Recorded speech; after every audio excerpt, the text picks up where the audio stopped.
할렐루야! 오늘도 우리에게 새 날을 주신 하나님을 찬양합니다.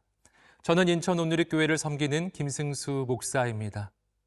하나님 안에 있을 때 우리가 언제나 평안을 얻는 까닭은 하나님께서는 우리를 비교하지 않으시는 분이시기 때문입니다. 하나님께서는 언제나 우리의 있는 모습 그대로 가장 존귀하게 우리를 대해 주시는 분이십니다. 오늘 말씀을 묵상할 때 언제나 우리를 귀하게 대해 주시고 우리를 통해 놀라운 일을 이루시는 하나님을 만나게 되시기를 주님의 이름으로 축복합니다. 하나님께서 오늘 우리에게 주시는 말씀은 사무엘상 18장 1절에서 9절까지의 말씀입니다.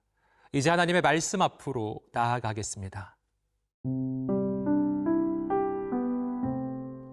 사무엘상 18장 1절에서 9절 말씀입니다. 다윗이 사울에게 말하기를 마침에 요나단의 마음이 다윗의 마음과 하나가 되어 요나단이 그를 자기 생명같이 사랑하니라. 그날에 사울은 다윗을 머무르게 하고 그의 아버지의 집으로 다시 돌아가기를 허락하지 아니하였고, 요나단은 다윗을 자기 생명같이 사랑하여 더불어 언약을 맺었으며, 요나단이 자기가 입었던 겉옷을 벗어 다윗에게 주었고 자기의 군복과 칼과 활과 띠도 그리하였더라. 다윗은 사울이 보내는 곳마다 가서 지혜롭게 행하매 사울이 그를 군대의 장으로 삼았더니 온 백성이 합당히 여겼고 사울의 신하들도 합당히 여겼더라. 무리가 돌아올 때 곧 다윗이 블레셋 사람을 죽이고 돌아올 때에 여인들이 이스라엘 모든 성읍에서 나와서 노래하며 춤추며 소고와 경쇠를 가지고 왕 사울을 환영하는데, 여인들이 뛰놀며 노래하여 이르되 사울이 죽인 자는 천천이요 다윗은 만만이로다 한지라. 사울이 그 말에 불쾌하여 심히 노하여 이르되 다윗에게는 만만을 돌리고 내게는 천천만 돌리니 그가 더 얻을 것이 나라 말고 무엇이냐 하고, 그날 후로 사울이 다윗을 주목하였더라. 오늘 말씀 앞부분은 다윗과 사울의 아들 요나단의 만남을 우리에게 보여줍니다. 1절 말씀입니다. 다윗이 사울에게 말하기를 마침에 요나단의 마음이 다윗의 마음과 하나가 되어 요나단이 그를 자기 생명같이 사랑하니라. 다윗이 골리앗에게 승리하고 사울 왕과 대화를 나눌 때 요나단도 다윗의 말을 듣고 있었습니다. 그런데 오늘 본문은 다윗이 말을 마쳤을 때 요나단의 마음이 다윗의 마음과 하나가 되었고 요나단이 다윗을 자신의 생명같이 사랑하게 되었다고 말합니다. 어떻게 요나단은 다윗에 대해 이러한 마음을 품게 되었을까요? 이것은 그저 단순한 인간적인 마음이 아니라 하나님을 향한 동일한 믿음 가운데 품게 된 마음이었습니다. 사무엘상 14장 6절을 보면 요나단도 블레셋과의 전쟁 가운데 여호와의 구원은 사람이 많고 적음에 달리지 아니하였느니라 라고 말하며 믿음으로 도전했던 사람이었음을 알 수 있습니다. 요나단도 다윗처럼 온전히 하나님을 신뢰하는 사람이었기 때문에 요나단과 다윗의 마음이 하나가 될 수 있었던 것입니다. 그리고 바로 이 요나단이 장차 다윗이 사울에게 목숨의 위협을 당할 때 그를 결정적으로 도와주게 될 사람이었습니다. 여기서 우리는 다윗과 요나단의 모습 가운데 아름다운 동역의 관계를 발견합니다. 다윗과 요나단은 신분이 다르고 배경이 달랐지만 오직 하나님을 바라보는 온전한 믿음 안에서 하나가 될 수 있었습니다. 그리고 이 하나됨 가운데 두 사람은 함께 하나님의 역사를 이루어 갈 수 있었습니다. 사랑하는 성도 여러분, 오늘 우리가 속한 모든 공동체 가운데 다윗과 요나단과 같은 온전한 하나됨이 있기를 축복합니다. 계속해서 5절 말씀입니다. 다윗은 사울이 보내는 곳마다 가서 지혜롭게 행하매 사울이 그를 군대의 장으로 삼았더니 온 백성이 합당히 여겼고 사울의 신하들도 합당히 여겼더라. 골리앗에게 이긴 다윗은 즉시 사울 왕에 의해 군대의 장으로 세워집니다. 그는 골리앗에게 이겼을 뿐 아니라 사울 왕이 보내는 곳마다 가서 지혜롭게 행하였기 때문입니다. 다윗은 그 전에 작은 시골 마을 양치기였는데 일약 이스라엘 나라의 장군으로 세워진 것이었습니다. 그리고 이것이 바로 다윗이 장차 왕으로 세워지는 첫 단계였습니다. 그런데 여기서 우리가 한 가지 생각해 볼 것은 다윗은 전쟁만 잘했던 것이 아니라 사울 왕이 맡겨준 일을 지혜롭게 감당하였다는 것입니다. 그렇다면 이러한 지혜는 어디서 온 것일까요? 이 지혜는 머리가 좋아서 생긴 지혜가 아니었습니다. 잠언 9장 10절은 여호와를 경외하는 것이 지혜의 근본이요 거룩하신 자를 아는 것이 명철이니라 라고 말합니다. 즉 하나님을 경외할 때 지혜가 생긴다는 것입니다. 왜냐하면 하나님은 온 우주의 창조주이시며 최고의 지혜자가 되시기 때문입니다.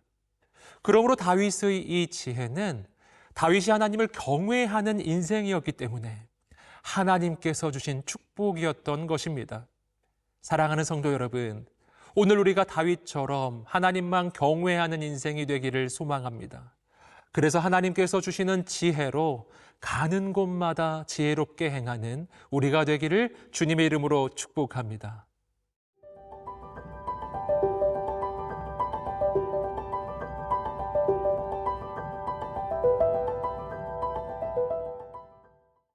다윗이 골리앗을 죽이고 전쟁에서 승리하고 돌아올 때 여인들이 모든 성읍에서 나와서 노래하며 춤추고 악기를 연주하면서 사울 왕과 다윗을 환영하였습니다.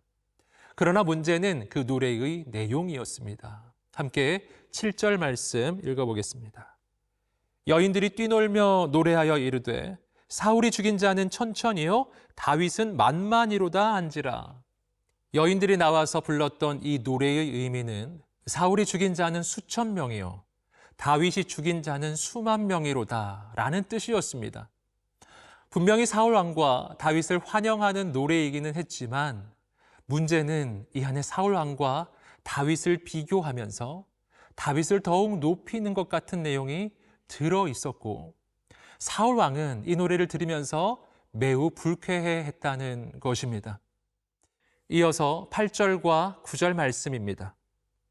사울이 그 말에 불쾌하여 심히 노하여 이르되 다윗에게는 만만을 돌리고 내게는 천천만 돌리니 그가 더 얻을 것이 나라 말고 무엇이냐 하고 그날 후로 사울이 다윗을 주목하였더라. 사울 왕이 이렇게 불쾌해하며 분노하였던 까닭은 그가 다윗과 자신을 비교하며 열등감에 사로잡혔기 때문이었습니다. 인간적으로 보기에는 이러한 사울 왕의 마음이 어느 정도 이해가 되기도 합니다. 그러나 문제는 이러한 비교의식과 열등감이 그 인생에 너무나 큰 피해를 주었다는 것입니다. 사울 왕은 이후로 다윗을 경쟁자로 인식하면서 평생 그를 죽일 궁리만을 하게 되었고 그가 왕이었음에도 불구하고 늘 불안과 염려 가운데 살게 됩니다. 그뿐 아니라 하나님께서 그에게 주신 왕으로서의 사명도 제대로 이루지 못하게 되었습니다. 그렇다면 오늘 우리는 어떻게 이러한 비교의식과 열등감에서 벗어날 수 있을까요? 가장 중요한 방법은 나 자신을 하나님의 관점으로 바라보는 것입니다. 그렇게 하나님의 눈으로 보기 시작하면 내 인생은 다른 사람과 비교할 수 없는 나만의 가치와 의미를 가지고 있음을 알게 됩니다. 왜냐하면 하나님께서는 오늘 나를 살리기 위해 그 아들 예수님을 보내주실 만큼 나를 귀하게 여기셨고 또한 나를 위한 가장 놀라운 계획을 가지고 계신 분이시기 때문입니다. 다윗의 인생을 향한 놀라운 계획을 가지고 계신 하나님은 사울 왕을 향해서도 가장 아름다운 계획을 가지고 계셨습니다. 그는 하나님께서 친히 세우신 이스라엘의 첫 번째 왕이었고 백성들을 잘 돌보고 섬기라는 하나님의 영광스러운 사명이 있었습니다. 사울 왕이 바로 이러한 하나님의 관점으로 자신을 바라보았다면 그는 열등감에서 벗어나 오히려 다윗을 축복해 줄 수 있었을 것입니다. 사랑하는 성도 여러분, 오늘 우리 안에 있는 모든 비교의식과 열등감을 내려놓고 오직 하나님의 눈으로 자신을 바라보게 되기를 주님의 이름으로 축복합니다. 그리고 하나님 안에서 내 인생이 얼마나 존귀하고 영광스러운지 알게 되기를 축복합니다. 더 나아가 하나님께서 주신 사명을 충성되게 감당하게 되시기를 주님의 이름으로 축복합니다.